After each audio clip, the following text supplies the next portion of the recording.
প্রিয় দর্শক, প্রীতি ও শুভেচ্ছা নিবেন।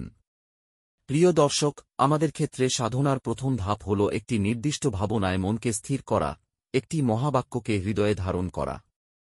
সন্ন্যাসীদের ক্ষেত্রে এই মহাবাক্যের ভাবনা সর্বদা জাগ্রত রাখতে বলা হয়, অবিরাম মনন ও প্রত্যয়ে তাকে জীবন্ত রাখতে হয়।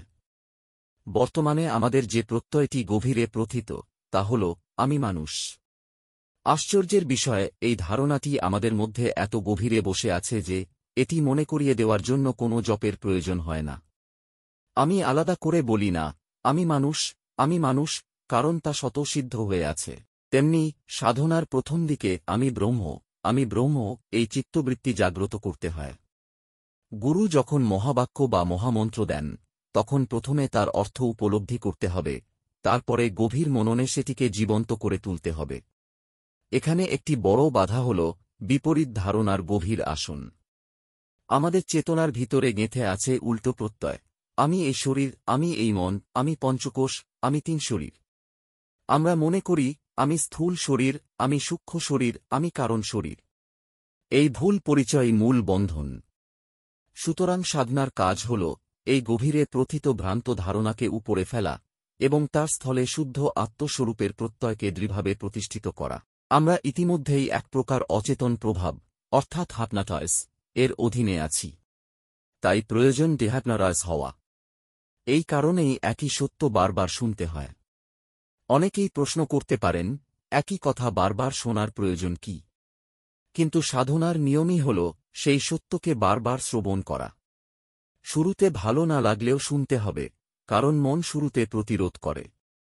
ক্রমে যখন চিত্তশুদ্ধি ঘটতে শুরু করবে, তখন সেই শ্রবণ আনন্দদায়ক হয়ে উঠবে। এই আনন্দের মধ্যে লুকিয়ে আছে একটি সুযোগ। যখন শ্রবণ ভালো লাগতে শুরু করবে, তখন তার সঙ্গে যুক্ত হবে একটি ইতিবাচক আবেগ, পজিটিভ ইমোশন। আর আমরা জানি, যে কোনো গভীর আবেগ, ইতিবাচক বা নেতিবাচক, মনোজগতে একটি দৃঢ়-সংস্কার সৃষ্টি করে এবং সেটিকে গভীরে প্রথিত করে দেয়। এই কারণেই সাধনার প্রাথমিক পর্যায়ে মনকে একটি ইতিবাচক আবেগে পূর্ণ করা অত্যন্ত জরুরি, যাতে সেই আবেগ থেকে জন্ম নেওয়া সংস্কার আমাদের অন্তরে স্থায়ীভাবে গেঁথে যায় এবং আত্মজাগরণের পথ সুদৃঢ় হয়। আমরা শাস্ত্র কেন পড়ি, এ প্রশ্ন অনেকের মনে আসে। কেউ কেউ ভাবে, শুধু পড়লে কি হবে, আমি তো কেবল জপ করতে পারি, ধ্যানও করতে পারি, কিন্তু মনে রাখতে হবে, আধ্যাত্মিক পথে সবকিছুরই প্রয়োজন আছে। কর্মযোগেরও প্রয়োজন আছে।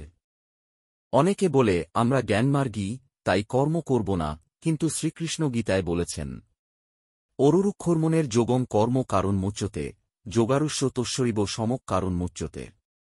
অর্থাৎ, যে সাধক এখনও যোগের শিখরে পৌঁছায়নি, তার জন্য কর্মই হল অগ্রগতির উপায়, আর যোগে প্রতিষ্ঠিত হলে তখন সম, অন্তর্মুখ শান্তি প্রধান হয়ে ওঠে।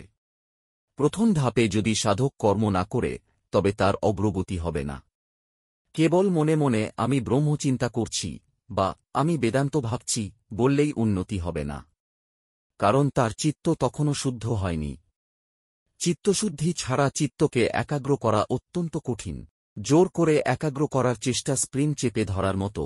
আপনি চাপ দিয়ে চিত্তকে কিছুটা স্থির করলেন, কিন্তু চাপ সরালেই তা আগের চেয়ে বেশি চঞ্চল হয়ে উঠবে।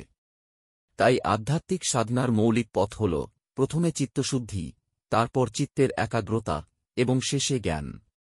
এটাই একমাত্র নিশ্চিত পথ। আমি সাধারণত ধর্ম শব্দটি ব্যবহার করতে পছন্দ করি না, বরং বলি আধ্যাত্মিকতা, যা সর্বজনীন, যেমন বিজ্ঞান সর্বজনীন। বিজ্ঞানকে যেমন হিন্দু বিজ্ঞান বা মুসলিম বিজ্ঞান বলা যায় না, তেমনি আধ্যাত্মিকতাও কোনো গোষ্ঠী বা সম্প্রদায়ের মধ্যে সীমাবদ্ধ নয়। এটি এক প্রকার স্পিরিচুয়াল সায়েন্স, যা সর্বজনীনভাবে মানুষের মনকে উন্নতির পথে সাহায্য করে। কর্মযোগ মনকে শুদ্ধ করে, তবে কেবল কর্মযোগই নয়, জপ, ধ্যান, প্রাণায়াম এসবও চিত্তশুদ্ধির পথ। জপের মধ্যে যেমন কর্ম আছে, তেমনি আছে ভক্তি। ধ্যানযোগে মন একাগ্র হয়, প্রাণায়ামে প্রাণশক্তি নিয়ন্ত্রিত হয়, এগুলো মিলিয়েই মনকে পবিত্র করে তোলে। আমাদের অন্তরে প্রকাশের ওপর এক আবরণ সর্বদা বিদ্যমান। সেই আবরণ দূর করতে হলে শাস্ত্রবিধান অনুসরণ করা প্রয়োজন। শাস্ত্র ও স্বামীজির শিক্ষা মতে 4 যোগের সমন্বয়, কর্মযোগ, ভক্তিযোগ, রাজযোগ ও জ্ঞানযোগ হল শ্রেষ্ঠ পথ। আমাদের কর্মেন্দ্রিয়, জ্ঞানেন্দ্রিয়, মন ও বুদ্ধি সবকেই সাধনার পথে যুক্ত করতে হবে।